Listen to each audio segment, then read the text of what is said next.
पुण्य किसका? विक्रम बेताल की तीसरी कहानी।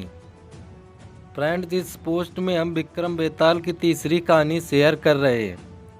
बेताल रास्ता काटने के लिए राजा विक्रम को तीसरी कहानी सुनाता है। यह वीरवर नामक राजपूत की स्वामी भक्ति की कहानी है, जो रूपसेन नामक राजा का अंगरक्षक था। पढ़िए पूरी बेताल 25 की तीसरी कहानी।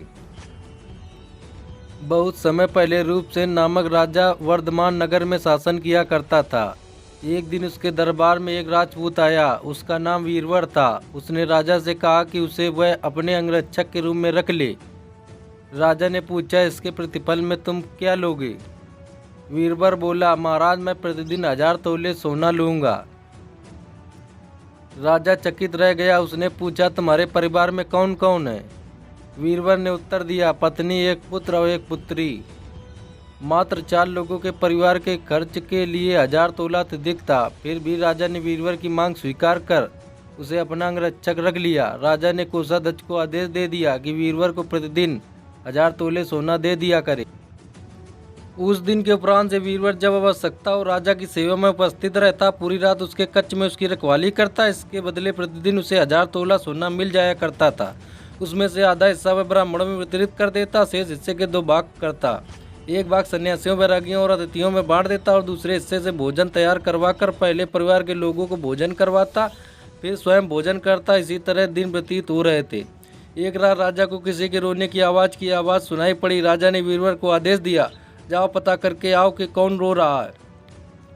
वीरवर आवाज़ की दिशा में जाने लगा। आवाज़ एक मसान से आ रही थी। वह मसान में पहुंचा तो देखा कि वहाँ भौंसलों से लदी एक स्त्री जोर जोर से सिर पीट कर रो रही थी, किंतु उसकी आंखों से आंसू नहीं गिर रहे। वह उसके पास गया और पूछा, देवी, आप कौन हैं और क्यों रो रही हैं?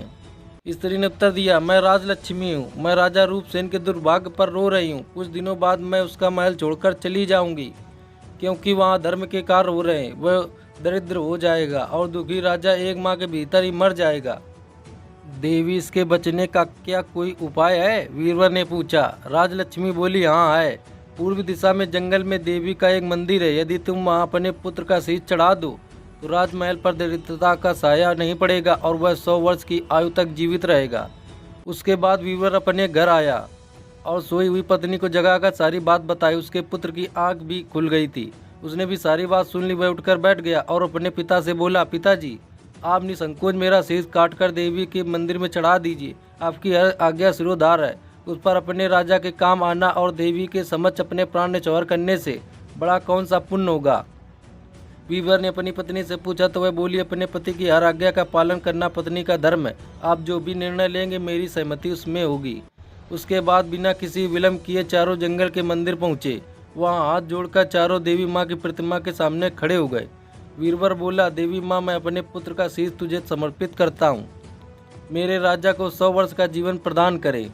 उसके बाद उसने खांडे के वार से अपने पुत्र का शीश धड़ से अलग कर दिया। यह देख उसकी पुत्री ने दुखी होकर उसी खांडे से अपना शीश भी काट दिया। अपने पुत्र और पुत्री की जीवन लीला समाप्त होते देख माँ से न रह गया। उसने भी अपने प्राण त्याग दिए। अपना परिवार समाप्त होता देख वीरवर ने सोचा कि अब जीवन का क्या अर्थ है, और उसने भी उसी खंडे से अपना शीश काट लिया। अगले दिन जब यह समाचार राजा को प्राप्त हुआ तो वह उसी मंदिर में पहुंचा। वहां वीरवर के पूरे परिवार का शव देख वह बहुत दुखी हुआ।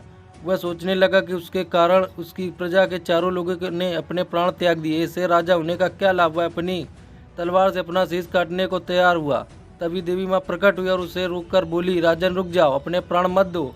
अपनी प्रजा के प्रति तुम्हारा प्रेम देख मैं प्रसन्न हूँ। मुझसे जो चाहो वरदान मांग लो। राजा ने वीरवर और उसके परिवार का जीवन मांगा। देवी ने तथास्तु कहा और वीरवर का परिवार जीवित हो गया। इतनी कहानी सुनाकर बेताल रुक गया। फिर विक्रम से पूछा, बता राजन, सबसे ज्यादा पुण्य किसको मिला? यदि जानते हुए भी तूने मेरे प्रश्न का उत्तर नहीं दिया तो तेरे सिर के टुकड़े टुकड़े हो जाएंगे। विक्रम को उत्तर ज्ञात था। वह बोला, सबसे ज्यादा पुण्य राजा को मिला। क्यों? बेताल ने पूछा। इसलिए क्योंकि स्वामी के लिए सेवक द्वारा प्राण अर्पित कर देना उसका धर्म है, किंतु सेवक के लिए स्वामी द्वारा अपने प्राण अर्पण करना बहुत बड़ी बात है। इसलिए सबसे ज्यादा पुण्य राजा को मिला। विक्रम के उत्तर देते ही बेताल हवा में उड़ते हुए बोला, तू बोला और मैं चला। वह फिर से मसान के उसी पेड़ पर जाकर लटक गया।